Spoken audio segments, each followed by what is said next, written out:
Before you leave, we have one more announcement we need to make. There, it's a mixed announcement, a mixed blessing. It's exciting and it's sad and stressful. Clyde and I are moving. Clyde mentioned I've been coming here for 50 years and it's very hard to move on, but it's exciting at the same time. We're starting the next adventure of our life. Clyde and I are moving to Kitchener, and everybody's going to say, why Kitchener? Well, why not? We have to go somewhere. And we've got to the point that the two-story house is too much for us, and we need something on one story, snow shoveling and grass cutting and all those things. We're going to move into an apartment in Kitchener. It's a 2-bedroom, 2-bathroom apartment with a tiny little balcony. I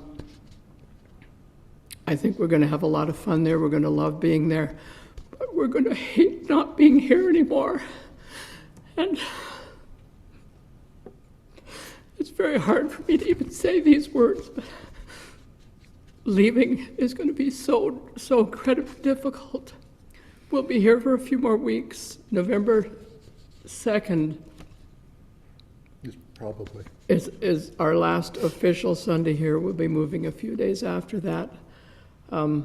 But we will be back and forth. We've got a lot of commitments in Toronto that we took on before we knew that this was how soon we were moving. So we will be back some Sunday mornings. We hope to be back for Christmas Eve. And I just hope a few of you are going to miss us a little bit.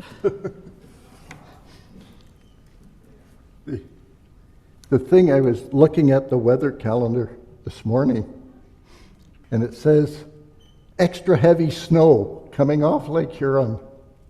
And Kitchener is right in the snow belt. So how often we get to come back into town this winter, we don't know. But we will be here.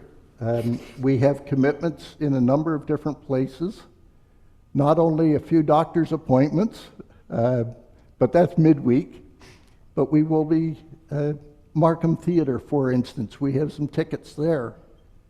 A couple of things are Saturday night, so we might stay over in town and come to church Sunday morning.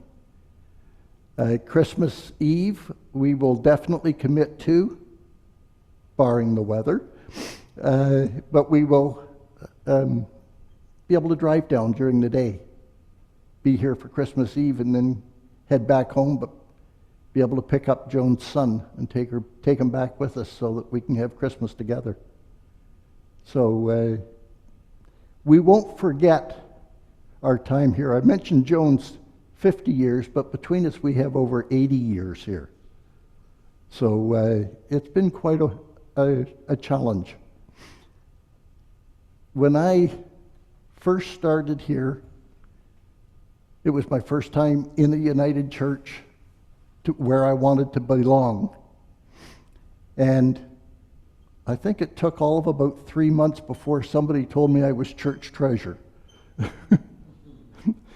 And that was a twist of the shoulders, and my shoulders have never been the same since. I had never done that job before, but because of the opportunity I had here, I've made it a business. And I've helped many of our churches in and around Toronto, and that will continue because bookkeeping for churches can be done electronically, remotely. They'll send me stuff scanned in, and I'll process it and send back reports. And I will do that with this church. At least to the end of this year, we've committed to stay on in our roles. Joan and I have a number of different roles. We're not going to be able to carry all of them in a remote way, but we will do what we can to support. So it is a major change for us. This is probably the longest I've ever stayed in one address in my life. And now we're going to change that. But we'll let you know the exact address. We signed the lease. No, we've already signed the lease, but we get the keys to the apartment this Wednesday. And we will gradually move over the next few weeks with our furniture going over the first week of November. We're not sure what day yet. And that'll trigger when we actually start saying we live in Kitchener. Okay? I've just been told.